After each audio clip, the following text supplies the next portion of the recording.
Olá, hoje vamos falar sobre o que é a reforma agrária e como ela ocorre no nosso país, a sua importância e por que ela deve ser discutida na atualidade.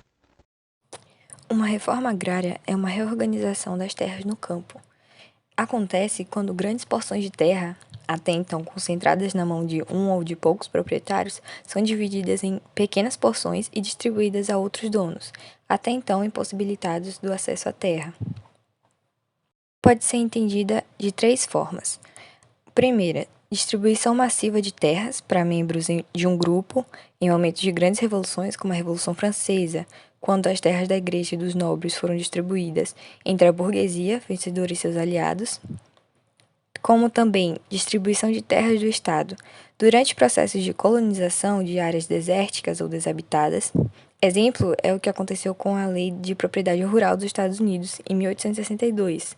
As pessoas interessadas em colonizar o país recebiam lotes de 65 hectares, sendo um hectare equivalente a 10 mil metros quadrados, que é o tamanho médio de um campo de futebol, e adquiriam sua posse se o cultivassem por 5 anos. E também como distribuição de terras que não cumprem com a sua função social, que é o modelo mais comum no Brasil e a ferramenta dos movimentos sociais que visam acesso à terra.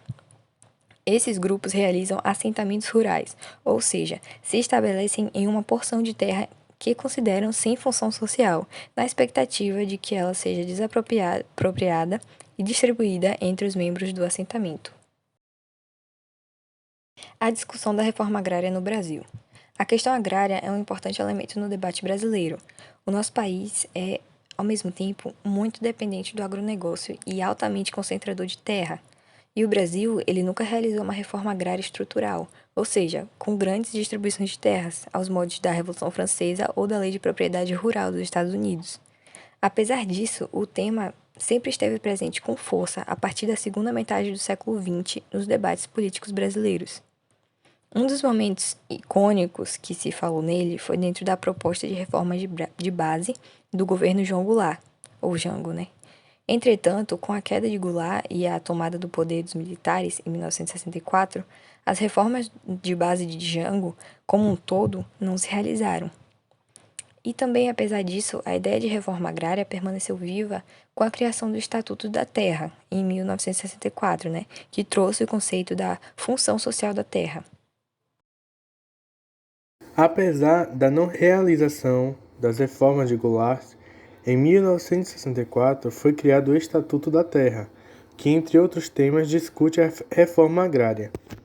O Estatuto ele traz logo em seu primeiro artigo uma definição para o termo de reforma agrária no Brasil, a qual seria o conjunto de medidas que visem a promover melhor distribuição da terra mediante modificações no regime de sua posse e uso, a fim de atender aos princípios de justiça social e ao aumento de produtividade. Além disso, fica também ali estabelecido que para que alguém pudesse manter sua propriedade de terra, esta deveria desempenhar sua função social. De acordo com o segundo artigo do Estatuto, essa propriedade ela desempenharia essa função social quando essa propriedade ela favorece o bem-estar dos proprietários e trabalhadores que nelas labutam, assim como de suas famílias, quando mantém níveis satisfatórios de produtividade, quando esta assegura a conservação dos recursos naturais e quando essa observa as disposições legais que regulam as justas relações de trabalho entre os que possuem e os que labutam. A Constituição Cidadã, promulgada em 5 de outubro de 1988, também conhecida como Constituição de 1968, além dela reforçar a ideia de função social da terra, ela traz no seu capítulo 3 do artigo 184, que diz: compete à União desapropriar por interesse social, para fins de reforma agrária, o imóvel rural que não esteja cumprindo sua função social, mediante prévia e justa indenização em títulos da dívida agrária, com cláusula de preservação do valor real, resgatáveis no prazo de até 20 anos, a partir do segundo de sua emissão, e cuja utilização será definida em lei. Ou seja, isso diz que a partir de 1988, o Estado brasileiro se comprometia a realizar a reforma agrária em seu documento mais importante, a Constituição. O órgão responsável pela realização dessa prática seria o Instituto Nacional de Colonização e Reforma Agrária, INCRA, que já existia desde o ano de 1970. Com isso, estavam estabelecidos os meios jurídicos para a realização da reforma agrária. A questão agrária no Brasil. Se você assiste TV aberta, com certeza já deve ter escutado a propaganda. Agro é tech, agro é pop, agro é tudo. Ela não é nada mais do que um reflexo do quanto é importante o campo para o país. Na prática, é fato que o agronegócio é um dos principais componentes do PIB, o Produto Interno Bruto, brasileiro. Quando olhadas as exportações brasileiras, de acordo com os dados disponibilizados no OEC, Observatório de Complexidade Econômica, percebemos que o principal produto exportado pelo país é a soja, com 12% das exportações em 2017. Em sequência, o açúcar, milho e o café. Dessa forma, a gente não pode negar que a agricultura voltada à exportação de commodities, predominante nos grandes latifúndios do Brasil, é extremamente importante para a economia do nosso país. Mas, por outro lado, as pequenas propriedades da agricultura familiar são elas que abastecem o mercado brasileiro alimentício. Segundo os dados do próprio governo, cerca de 70% dos alimentos brasileiros são produzidos em pequenas propriedades, com menor acesso a crédito e menor destaque midiático.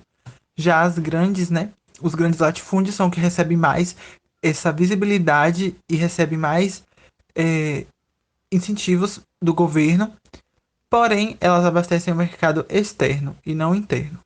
Além disso, quando se trata na questão agrária do nosso país, é preciso considerar que, segundo o Atlas do Agronegócio, o Brasil é o quinto país com maior concentração de terras do mundo.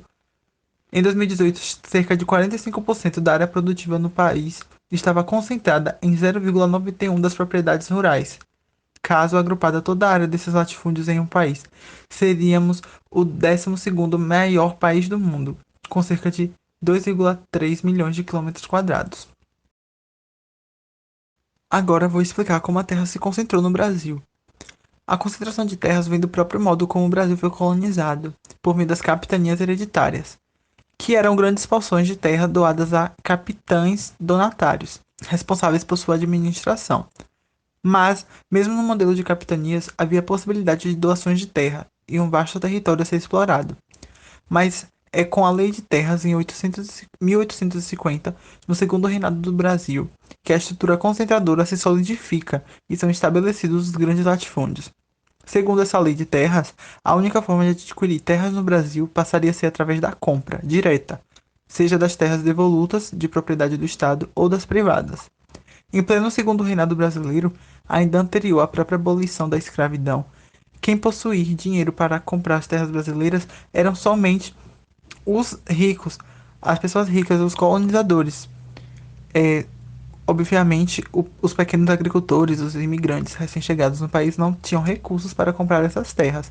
Então, quem acabou adquirindo foram já os grandes proprietários que começaram a fazer sua expansão comprando mais terras.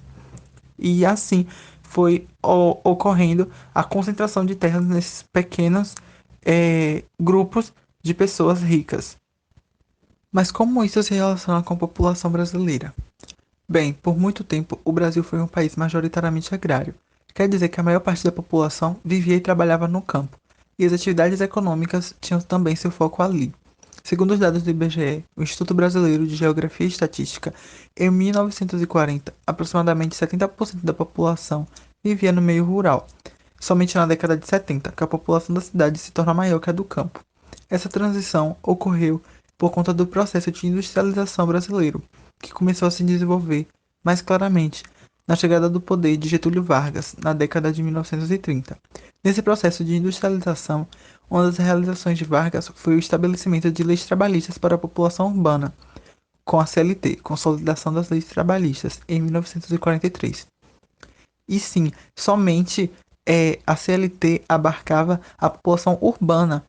No momento que a maior parte da população brasileira trabalhava no campo, essas leis não protegiam a população do campo, os trabalhadores do campo. somente as da população urbana, porque Vargas até num discurso disse que é, era uma intocabilidade sagrada das relações sociais no campo.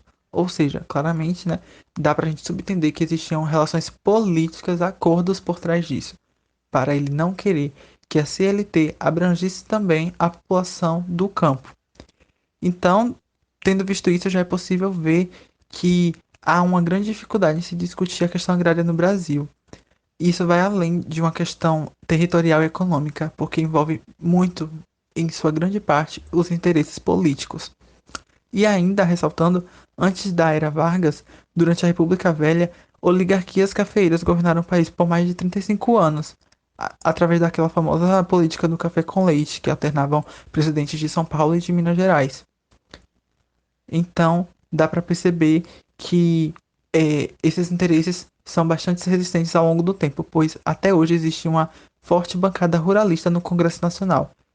E essa bancada ruralista, apesar de ter esse nome, ela prioriza somente os interesses dos grandes proprietários de terra e não dos trabalhadores do campo. É somente com o Estatuto do Trabalhador Rural, em meados de 1963, em pleno auge da Guerra Fria, quando se temia por revoltas camponesas, que se fala em direitos trabalhistas no campo, 20 anos depois do CLT de Vargas. Contudo, ele não trouxe apenas efeitos positivos, isso porque não foram feitas leis específicas para o campo, mas sim adaptadas às leis trabalhistas urbanas ao trabalhador rural.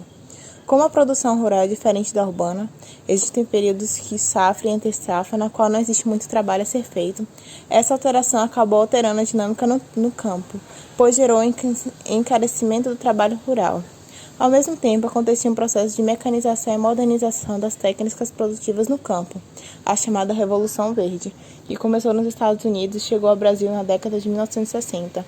As máquinas forneciam uma alternativa ao trabalho manual agrícola.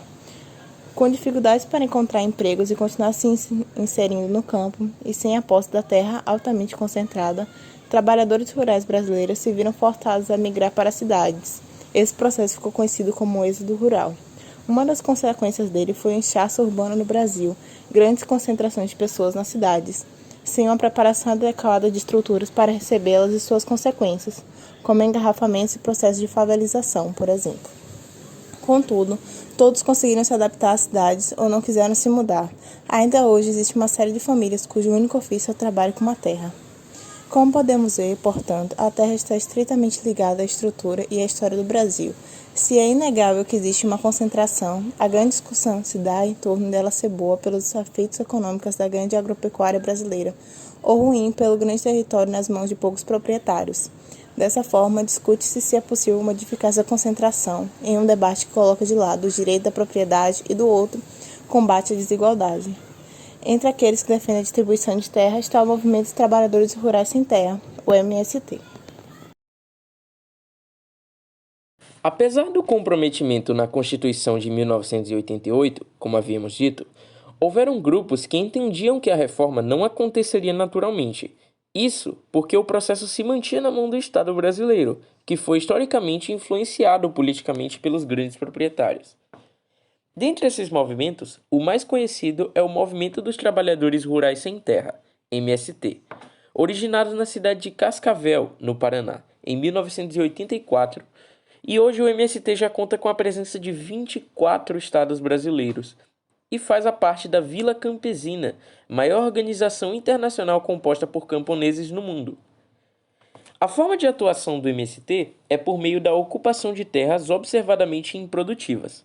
Na visão do movimento, essa é uma forma de chamar a atenção, tanto do INCRA quanto da população em geral, sobre a ausência de função social na terra ocupada e sobre a causa da reforma agrária. A ideia é aparecer nas mídias e forçar o governo a adquirir aquela terra, pagando indenização ao proprietário e promovendo a reforma agrária constitucional.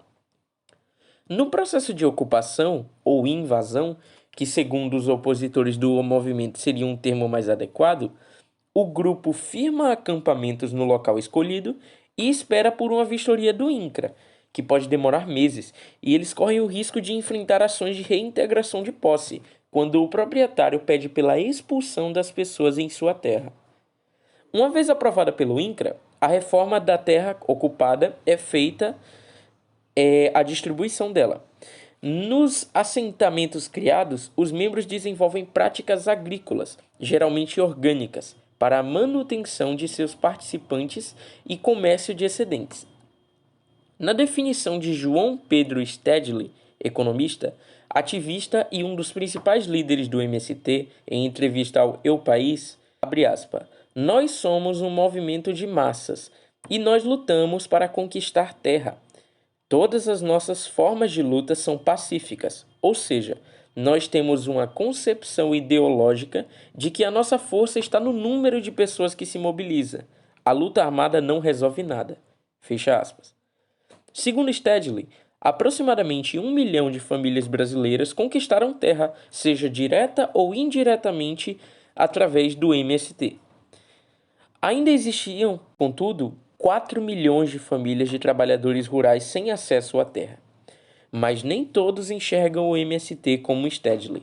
Na opinião de Luiz Antônio Naban Garcia, atual secretário especial de Assuntos Fundiários e presidente da União Democrática Ruralista, UDR, os participantes do MST têm sido usados como massa de manobra política e têm seus direitos humanos violados. Em entrevista ao jornal Folha de São Paulo, Naban afirmou que, abre aspas, a realidade é que essas pessoas são utilizadas como massa de manobra por ditos movimentos sociais que de sociais não têm nada. É essa a hipocrisia de quem submete crianças, velhos, idosos para ficar lá, humilhados debaixo de barracas de lona. Isso que é uma violência, mas nessa hora você não vê nenhum movimento de direitos humanos denunciar. Se o MST está preocupado, tem que se preocupar mesmo, porque tem que parar de invadir propriedade. Fecha aspas. Essa visão se assemelha à do atual presidente da República, Jair Messias Bolsonaro, que em vídeo afirmou que a atividade do grupo é criminosa e terrorista.